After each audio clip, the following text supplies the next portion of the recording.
Hello students, welcome my YouTube channel. आज हम आप लोगों को जीवों के शरीर के एक ऐसे भाग के बारे में बात बताएंगे जिसके कारण माता पिता के गुण बच्चों में पहुंचते हैं। तो हम बात करते हैं ऐसी कौन सी चीज़ है जिससे हमारे गुण माता पिता के गुण हमारे अंदर आते हैं। वो है गुणसूत्र, क्रोमोजोम। क्रोमोजोम यानी गुणसूत्र, ऐसा गुणसूत्र जो माता पिता से बच्चों में पहुँचते हैं, पीढ़ी दर पीढ़ी, दादा दादी से माता पिता से हम लोगों में।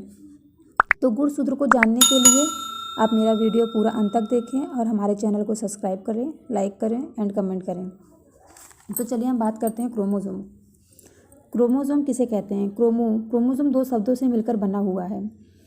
Chromo is equal to colour. सोम मतलब बॉडी, जो कलर की बॉडी होती है। जैसे हमारे माता पिता अगर गोरे हैं तो उनकी संतान कैसी होती है? गोरी होती है। अगर जैसे कि कोई जानवर है तो जानवर की संतान जानवर ही पैदा होता है, इंसान नहीं। इसी हिसाब से ये किसके कारण होता है? क्रोमोजोम के कारण। क्रोमोजोम की खोज किसने की थी? क्रोमोजोम की खोज स्ट्रेसबर्गर ने की थी। और इसका नामकरण किसने किया था क्रोमोजोम का? क्रोमोजोम का नामकरण वेल्डियर नामक साइंटिस्ट ने 1888 में किया था। अब हम जानेंगे क्रोमोजोम क्या है। क्रोमोजोम डीएनए के लंबे तार की तरह होते हैं जिनमें कई जीन का जोड़ा होता है। इंसानों में क्रोमोजोम के 23 पेयर जोड़े पाए जाते हैं और इनका एक सेट प्रत्येक माता पिता से मिलता जुलता रहता है।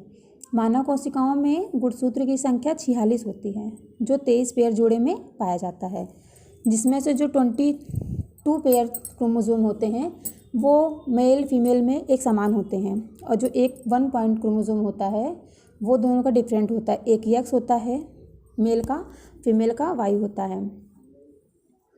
तो चलिए गुणसूत्र कैसे इसका निर्माण होता है हम लोग बात कर लेते हैं। गुणसूत्र में डीएनए के साथ 2 प्रकार के प्रोटीन पाए जाते हैं। प्रोटीन व अम्लीय और मूल प्रोटीन पाए जाते हैं। यूकैरियोटिक कोशिकाओं के डीएनए से जुड़े होते हैं। प्रोटीन को, जो इसमें प्रोटीन होता है उस प्रोटीन को हम हिस्टोन के नाम से जानते हैं। इसमें 2 प्रकार के प्रोटीन पाए जाते हैं। गैर हिस्टोन प्रोटीन में क्रोमेटिन में संरचनात्मक, एंजाइमेटिक और नियामक कार्य होता है। गुणसूत्रों की संरचना 2 पदार्थों के सम्मिलित से बनते हैं। डीऑक्सीराइबोज न्यूक्लिक एसिड, जिसको हम डीएनए कहते हैं, और हिस्टोन नामक प्रोटीन से मिलकर बनता है। डीएनए ही हेरिडिटी अनुवांशिक पदार्थ कहलाता है। डीएनए 4 प्रकार के कार्बोनिक कंपाउंड से मिलकर बने होते हैं। जो हमारे डीएनए, जो हमारे बॉडी पार्ट में डीएनए पाए जाते हैं वो 4 प्रकार के कार्बोनिक कंपाउंड से मिलकर बने होते हैं, जिसे 2 पेयर प्यूरिन और 2 पेयर pyrimidine। प्यूरिन में कौन कौन सा होता है? एडेनिन और ग्वानिन। और पिरामिडिन में क्या होता है? थायमिन और साइटोसिन। ये चारों डीएनए में विशेष ढंग से जुड़े होते हैं। चलिए हम बात करते हैं क्रोमोजोम की शेप एंड साइज की। Structure of chromosome. अब हम आपको क्रोमोसोम की स्ट्रक्चर के बारे में बताएंगे कि क्रोमोसोम की संरचना कैसे होती है। अब हम जान चुके हैं क्रोमोसोम क्या है, अब हम इसकी रचना के बारे में बात करेंगे। क्रोमोसोम की रचना कैसी होती है? रॉड लाइक इसका स्ट्रक्चर होता है, थर्ड लाइक, ओवल और डॉट लाइक जैसा दिखाई देता है हमें। और इसकी साइज कैसी होती है? साइज इसकी होती है 0.2 से लेकर के 3.0 म्यू माइक्रोन चौड़ी होती है और ये मेटाफेज अवस्था में पाई जाती है। न्यूक्लियस के बीच में धागेनुमा संरचना होती है, जैसे हम क्रोमेटिन तंतु कहते हैं। ये कहाँ पाई जाती है? जो हम लोग न्यूक्लियस पढ़े हैं, न्यूक्लियस के बीचों बीच में क्रोमेटिन नामक तंतु पाया जाता है। ये क्रोमेटिन नामक तंतु कोशिका विभाजन के समय टूट जाते हैं और टूट के कुछ मोटी संरचना बना लेते हैं। इसे हम क्रोमोसोम कहते हैं। जो 2 आपस में एक्स लाइक संरचना बनाते हैं इसे हम मेटाफेज अवस्था कहते हैं। एक्स लाइक बनाते हैं ना, जैसे एक्स हम लोग एक्स में ना उस लाइक संरचना बनाते हैं। इसके भी जो बीचों बीच में पाया जाता है उसे हम क्या कहते हैं? सेंट्रोमियर। इसको हम सेंट्रोमियर कहते हैं। और जो अलग अलग रॉड लाइक संरचना बनाते हैं इसे हम एनाफेज भी कहते हैं। तो चलिए हम जानते हैं इसके जो संरचना बनाए, इसके ऊपर क्या पाया जाता है? टीलोमियर सबसे ऊपर पाया जाता है। टीलोमियर को क्या कहते हैं? इसको हम डिस्क्रिप्शन में पढ़ते हैं। गुणसूत्रों का सिरा है। टीलोमियर क्या है? गुणसूत्रों का सिरा है। जो आपस में जुड़ने से रोकता है। टीलोमियर का आकार उम्र के साथ साथ घटता जाता है और यह अगर जितना बढ़ता जाता है उतनी हमारी उम्र के साथ साथ यह बढ़ता जाता है। अगर ये जो टीलोमियर है ना, गुणसूत्रों की संख्या, अगर ये हम लोग में एक समान रहे तो ना हम बूढ़े होंगे और ना हम बच्चे होंगे, एक समान रहेंगे हमेशा। अब हम सेकंड पढ़ते हैं पेलिकल।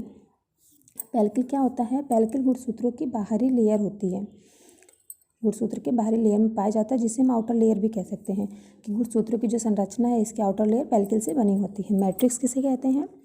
मैट्रिक्स जो इसमें आप देख रहे हैं ना, डॉट डॉट डॉट डॉट पड़ा हुआ है, ये जो जल इसमें पाया जाता है, वाटर, इसको मैट्रिक्स कहते हैं। और फिर आता है हमारा क्रोमोनीमेटा। इससे धागेनुमा संरचना होती है। क्रोमोनीमेटा जिसे डीएनए में देखते हैं हम, धागेनुमा संरचना पाई जाती है ना, उसे हम, ये डीएनए से मिलकर बना होता है।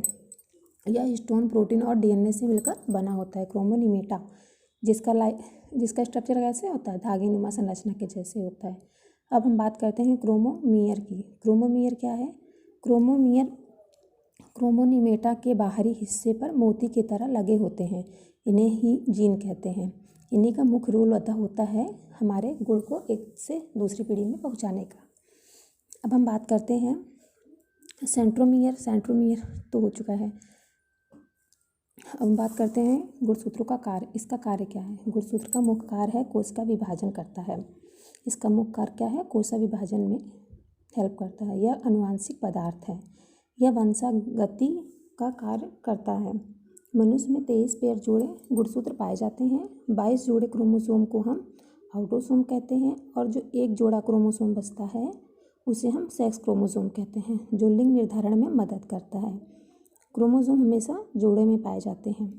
जैसे कि हम बात करते हैं 22 पेयर जो होते हैं एक्स क्रोमोसोम होते हैं, मेल एंड फीमेल दोनों में।